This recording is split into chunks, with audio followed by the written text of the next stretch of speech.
ये सवाल सबका होना चाहिए था। अगर हम इसमें गहराई से गए तो पहला सवाल होना चाहिए था कि विरह वेदना तो हमें होनी चाहिए, उनको क्यों हो रही है?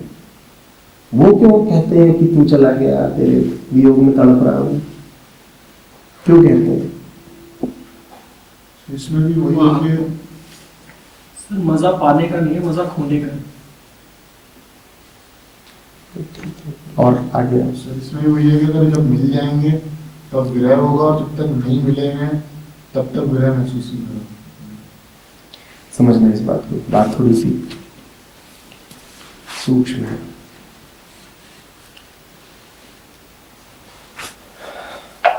संत अकेला होता है जिसे सत्य के प्रति विरह वेदना होती है।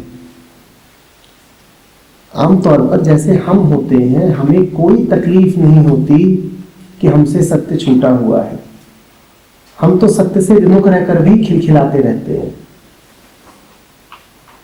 संत अकेला होता है जो जार जार रोता है। संसारी तो मस्त है, उसको आप 2 कुर्सियां, थोड़ा फर्नीचर, एक फ्रिज, एक नौकरी, एक बीवी, एक एसी दिला दीजिए, वो खुश है। संत अकेला है जो बैठा रोता है, वो रात भर रोता है। सोचने में ऐसा नहीं कि नहीं, संत को तो आनंद होना चाहिए क्योंकि वो संत है, तो संत को तो आनंदित होना चाहिए, संसारी को रोना चाहिए। ऐसा नहीं होता। संसारी तो डूबा हुआ है बेहोशी में, और बेहोशी में वो उसे कोई तकलीफ नहीं महसूस होती, वो अपनी रोजमर्रा की जिंदगी में खपा हुआ है। उसे बिल्कुल नहीं लगता कि उसने कुछ खो दिया है, या लगता भी है तो वो उस प्रतीति को दबा देता है। संत होता है जिसे बात उभर के सामने आती है। दुखिया दास कबीर है। कबीर है जो रो रहे हैं, जागे और रोए। जो जगा है वही रोएगा, जो सो रहा है वो क्या रोएगा? आमतौर पे हम सोए हुए हैं। संतों की जो छवि है कि संत बड़ा आनंदमग्न रहेगा, हर से प्रफुल्लित रहेगा, इस छवि से ये छवि ठीक नहीं। संत से ज्यादा गहरी वेदना का अनुभव कोई नहीं करता। आज कोई तो मुझसे कह रहा था कि उसको पर्ची मिली है अवेकनिंग बिगिंस विद सफरिंग। तो जो भी जगह है उसको ही सर्वप्रथम पीड़ा का अनुभव होता है। आम आदमी कहां परमात्मा के की याद में तड़पता है कि गीत गाता है? वो तड़पता भी है तो किसकी याद में? अगली गाड़ी की याद में। तो तड़पता भी है तो किसकी याद में? किसी के जिस्म की याद में। तड़पता भी है तो किसकी याद में? 8 लाख का घाटा हो गया, बहुत तड़प रहा है। या किसी ने आके अपमान कर दिया, वो बहुत तड़प रहा है। अपने आसपास किसी को देखा है कि तड़प रहा है क्योंकि उसे सत्य नहीं मिला। एक कागज लेके जाओ और जहां भी रहते हो वहां जरा उसको लोगों से भरवाओ कि बताओ किसकी याद सताती है, बताओ किसकी कमी है, और दिखा देने लाकर के कोई उसमें लिख दे सत्य। लोग उसमें क्या क्या लिखेंगे? पैसा, तरक्की। तो आम आदमी को कोई तकलीफ नहीं है, उसकी तकलीफें जो है वो दूसरे तरीके की हैं। मच्छर काट गया,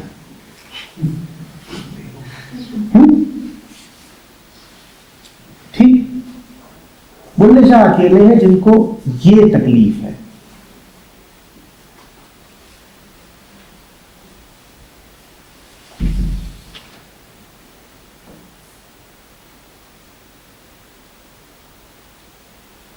ये जो तकलीफ है ये बड़ी, जो सौभाग्यवान होते हैं उनको ही मिलती है। इस तकलीफ में 2 बातें एक साथ हैं। पहला, ये एहसास कि दूर हूं। दूसरा, उसकी प्रतीति जिससे दूर हूं। क्योंकि यदि उसका पता ना हो जिससे दूर हो तो ये भी कैसे कहोगे कि दूर हो? संत का सौभाग्य ये होता है कि उसे पता होता है कि उससे दूर हो गया। हमें पता ही नहीं किससे दूर हो गए, हमें नहीं पता है। संत का सौभाग्य होता है उसे पता होता है किससे दूर हो गया, वो सत्य के संपर्क में होता है।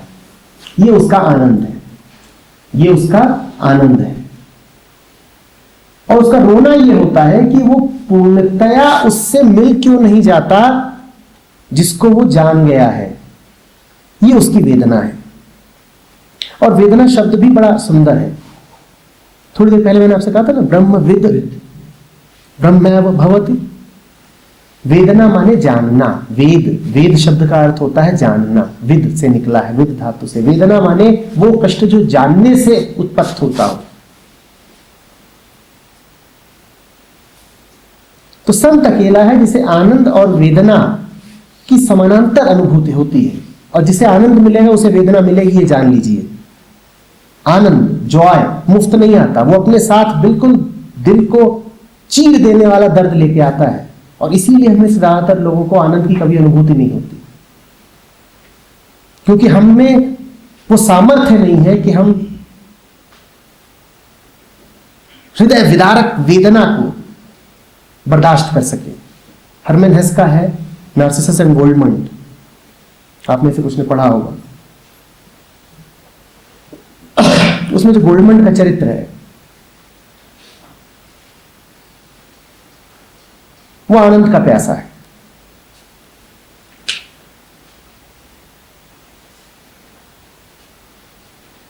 अंततः जब वो मरने लगता है, और मरता भी ऐसे ही, जीवन उसका भटकाव में बीतता है, अंततः उसी भटकाव में उसकी मृत्यु होती है। जब वो मरने लगता है तो उसका विवरण कुछ ऐसे दिया है। वो कहता है कि मां आकर के मेरा कलेजा अपने नाखूनों से बाहर निकाले ले रही है, मां आकर मेरा कलेजा। और वो कहता है इससे ज्यादा आनंद मुझे कभी नहीं मिला, इससे ज्यादा आनंद मुझे कभी नहीं मिला। नार्सिसस इंटेलेक्चुअल है, बुद्धिवादी है। वो उसके पास खड़ा है, वो उससे बोलता है यही सब करते करते तो तुम मरने को हो गए। गोल्डमैन उसे जवाब देता है मेरे भाई तुम तो मर भी नहीं पाओगे। जो चीज सबसे ज्यादा वेदना देती है उसी में घनतम आनंद भी छुपा होता है। आनंद की तलाश गोल्डमंड को तमाम स्त्रियों के पास ले जाती है। उसको लगता है शायद वहां मिलेगा। वो बहुतों के साथ रहता है, प्रेम के संबंध बनाता है, शारीरिक संसर्ग भी होता है, और फिर वो एक दिन एक गर्भवती को जन्म देते देखता है। और तब वो कहता है कि इसके चेहरे पर अभी जो भाव है ठीक वही भाव मैंने संभोग के क्षण में अपनी प्रेमिकाओं के चेहरे पर देखा है। हाँ, वो आनंदित होती हैं, ये पीड़ा से तड़प रही है। इसकी प्रसूति का वक्त है, ये पीड़ा से तड़प रही है। लेकिन वो कहता है इसके चेहरे पर ठीक वही भाव है जो मैंने अपनी संभोगरत प्रेमिकाओं के चेहरे पर देखा है। आनंद और वेदना एक है। जिन्हें वेदना बर्दाश्त नहीं वो आनंद को भूल जाए। आनंद कोई हंसी खुशी नहीं होती है कि हंस रहे हैं, ठट्ठे मार रहे हैं, आहा हा हा हा, बड़ी प्रसन्नता छाई है। आनंद तो झकझोर के रख देता है, तोड़ के रख देता है। आनंद आपको कहीं का नहीं छोड़ता। और आनंद शब्द को हम ऐसे हल्के में इस्तेमाल कर लेते हैं, बड़ा आनंदित हुए। अरे आनंदित होने का मतलब होता है मौत, मरे, टूट गए, तब आता है आनंद। पूरी कीमत लेके आता है आनंद। और जब तक आपने पूरी कीमत नहीं दी आपको खुशी मिल जाएगी सस्ती, आनंद नहीं। आनंद तो ऐसा होता है जैसे अपने ही खून में नहाने का मजा, अपने ही खून को पी जाने का नशा, ये होता है आनंद। ये होता है संत को उपलब्ध। तब संत गाता है वेदना के आनंदित गीत।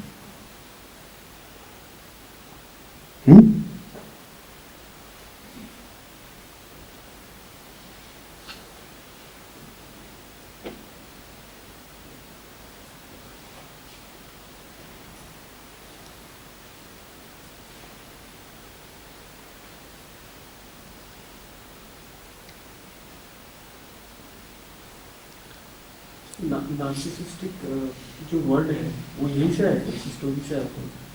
तो ये स्टोरी अभी की 80 साल की, वर्ड हजारों साल पुराना है। वर्ड से नाम दिया है नार्सिसस। तो ये तो मैं नहीं करूँगी, पर एक कहानी इसकी सिद्धार्थ को पढ़ी है मैंने। उसमें वो जो सिद्धार्थ का कैरेक्टर है, उसमें एक चीज़ मुझे लगी, वो भी एंड में वही बन जाता है, सबको लगता है कि बर्बाद हो गया, लेकिन वो जोक चलाने वाला बन जाता है। पेरेंट ही रियलाइजेस कि ठीक है, ये भी है, पेड़ मिल गया, मुझे भी नहीं करना, तो मैं इसी सीखूंगा। तो उसमें उसका एक जो वो होता है, शिष्य होता है, मतलब उसका फ्रेंड ही होता है, गोपाल। तो they meet Buddha in the journey. तो गोपाल तो चला जाता है बुद्धा के साथ, उसको भी एनलाइटनमेंट मिल ही जाता है। सिद्धार्थ सोचता है कि नहीं मैं नहीं जाऊंगा, उसे मिल जाता है बुद्धा, मान लेते हैं कि ठीक है ये तो एनलाइटन है, but I want to go on my own path. तो वो मुझे बड़ा इंटरेस्टिंग लगा कि ऐसा उसकी क्यों किया, मिलने की बात भी बोली। असल में बड़ा गहरा मजाक किया है हरमन हेस ने। गोपाल सीधा साधा है। गोपाल और सिद्धार्थ दोस्त हैं, एक ही गांव से हैं, दोनों गांव छोड़ के आते हैं, दोनों सत्य की तलाश में निकले हैं, दोनों को बुद्ध के दर्शन होते हैं। गोपाल जरा सीधा है, यूं कह ले अनाड़ी भी। सिद्धार्थ सदा से प्रतिभाशील रहा है, दिखने में भी ज्यादा सुंदर है, हर तरीके से अग्रणी।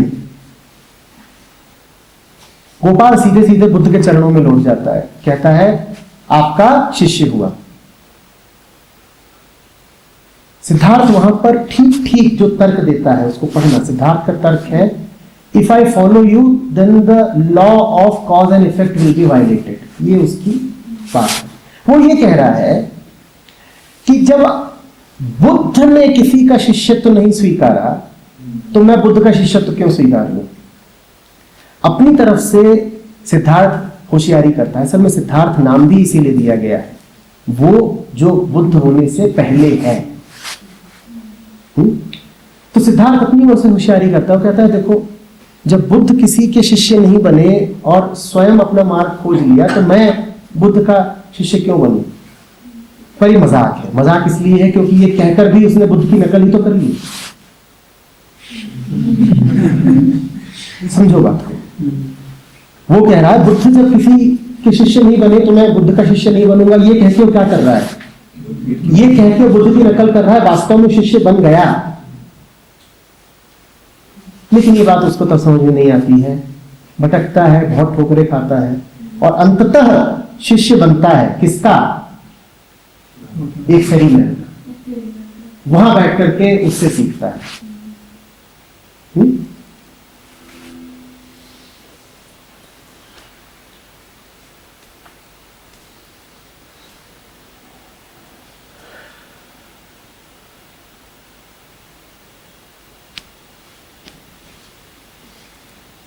बोलिए, पूछिए।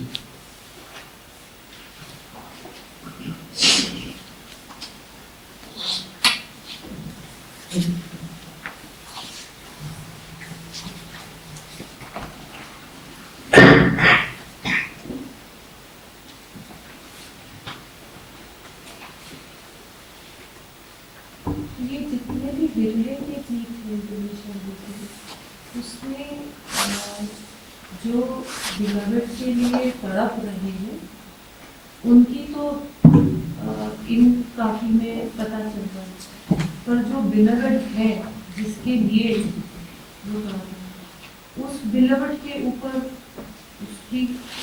उसकी शोभा का कोई गीत या उस वो बिलवड कुछ नहीं है। एक बात ध्यान रखिएगा, भगवान कुछ नहीं होते, भक्ति सब कुछ होती है। गुरु कोई नहीं होता, शिष्यत्व तो सब कुछ होता है। बिलवेड कुछ नहीं होता, लव सब कुछ होता है। आपने बिलवेड को कुछ बना दिया तो फिर आपने उसको अपनी कल्पना के दायरे में डाल दिया कि वो तो ऐसा है।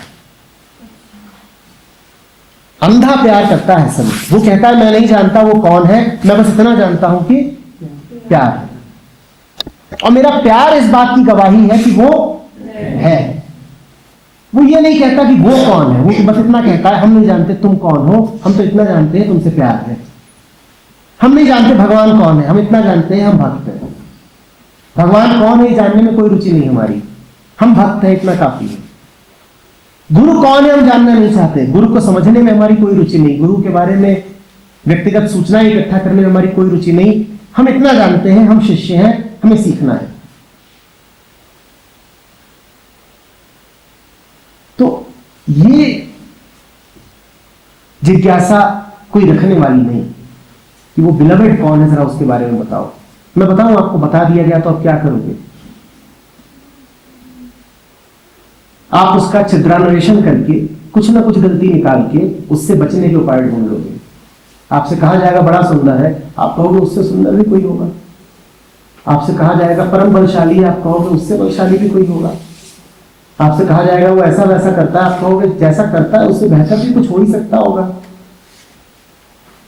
उसके बारे में जानना माने उसे अपने मन के धरातल पे उतार देना।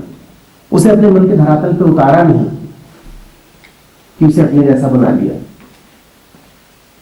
अब क्या प्रेम करोगे उससे?